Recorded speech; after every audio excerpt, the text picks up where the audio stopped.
power.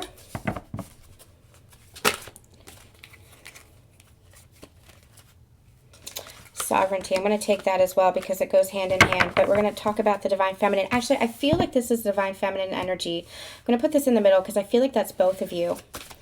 We'll talk about how that relays in a second. And peace. Oh my gosh, this is perfect. Like, this is exactly what I was just channeling here. So it's interesting here. We have power and we have peace, and peace is its own power. Remember that. Peace is its own power. So for the divine masculine, you see how she looks a little bit shocked. I'm going to hold that up there so you can see it. You see how she looks a little bit shocked? At least it looks like it to me as I'm channeling. I feel like divine masculine is starting to understand what power truly is.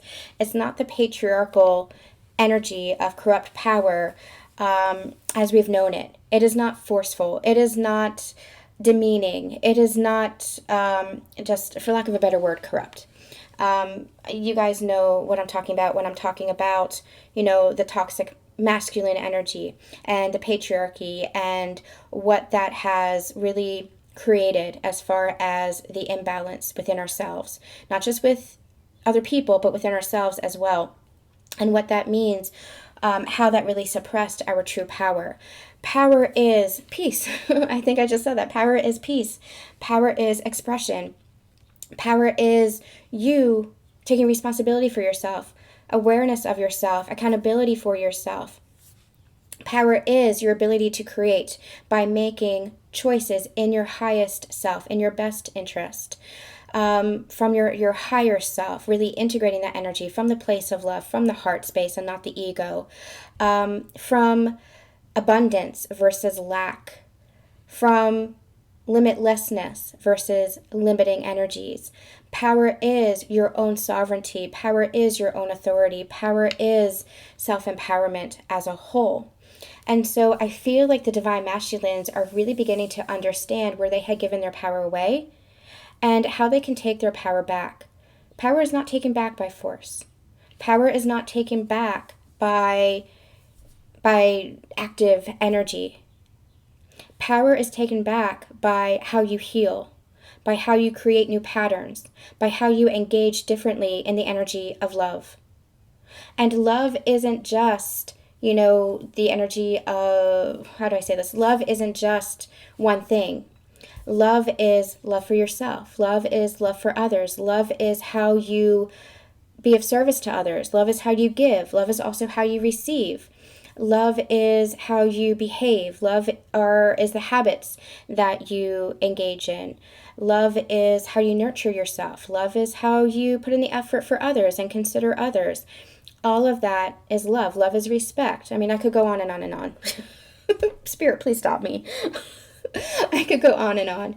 But they're really beginning to understand what power is versus the contrast of what they've experienced that power is not.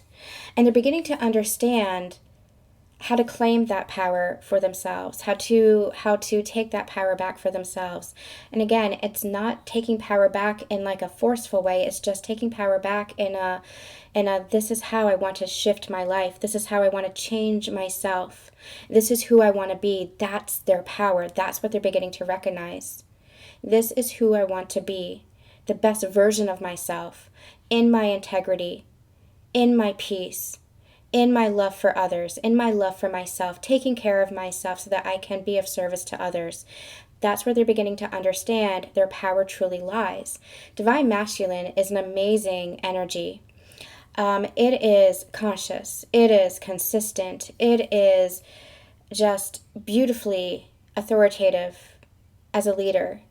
I always use King Arthur as the legend of King Arthur as an example of masculine energy or conscious masculine energy, because King Arthur was a kind, compassionate leader in the legends. He rode out to battle, didn't force others to go. He was a leader. He showed up. He showed you how it was done. It's the energy of, I don't just talk the talk, I walk the walk. I embody that energy. Divine Masculine is a disciplined energy. They are very practical minded. They are very logical and rational. which is a beautiful energy in its own right, but also listening to their heart. They're really in balance and in tune and honoring the feminine energy, both the outwardly embodied feminine, as in, females or people, feminine energy, as well as the inner feminine, trusting their heart, trusting the wisdom. When you think about King Arthur and Merlin, Merlin was teaching King Arthur how to trust his intuition, how to trust his own power, how to trust his own magic. Magic, in the metaphorical sense too. So it's a really beautiful energy of balance. And the masculine is really the structure in which the divine feminine energy can flow. It's like, I heard this saying once. This does not come from my spirit guides.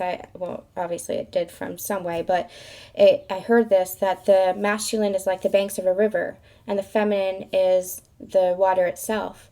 And if there's just the water, without the banks, without that structure, it just overflows and it goes everywhere and it creates destruction. But the masculine is the discipline. The masculine is the structure, the safety, the security with which the feminine energy can really beautifully flow and express herself.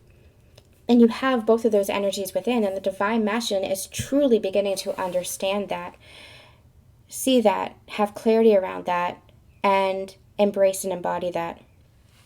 What I love about the feminine energy over here is this energy of peace. She is embodying that peace. She has really come to a place where she's at peace with her journey, not seeking, not reaching, not lacking anything. She's very, very present in herself. And in that presence, she's just finding peace and joy and love for herself and her journey, and even her counterpart.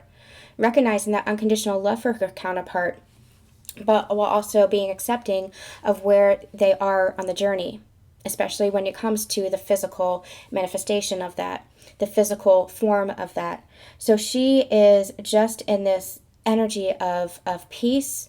I'm also getting the word renewal. So I feel like she is going through this rebirth process. I feel like the masculines are going through a rebirth process, but it's a little bit heavier and denser for them because of what they're releasing. What they're releasing is really dense energy. They're releasing a lot of trauma. They're releasing a lot of pain. They're releasing a lot of patterns. So they're doing like some heavy shadow work. Necessary, but heavy shadow work. The divine feminine, she's been through this. She has been through this. It has. Divine masculines, if you think that the divine feminine has not been through what you've been through, you've got another thing coming. They have been through it. And that's where the divine feminine leads. And that's where the masculine has to honor the feminine and really see the feminine. She's been through this. She can guide. She can lead. She is leading the connection energetically in that way. She's been through it. That's where her wisdom is coming through. And that's where the masculine can honor and trust the feminine. Either outwardly or within the self. So divine feminines, you have been through it. My goodness. So you know exactly what the divine masculine is experiencing, and that's where you have that compassion, but you're also at peace because you're like, yeah, I've been there. Don't have to do it again because I've been there. At the same time, you're going through your own rebirth and renewal, but just in higher layers and higher frequencies that are bringing in more peace, more joy, because you've been releasing all of that dense energy because you've done the deep shadow work. And so now it's like you are just in a higher place, even though you're releasing, even though you're going through rebirth. It's just higher levels of consciousness now. You're moving through dimensions, is what I'm hearing. You're moving through dimensions of consciousness. Into higher levels of rebirth through this rebirth process. So through this ascension process, I should say.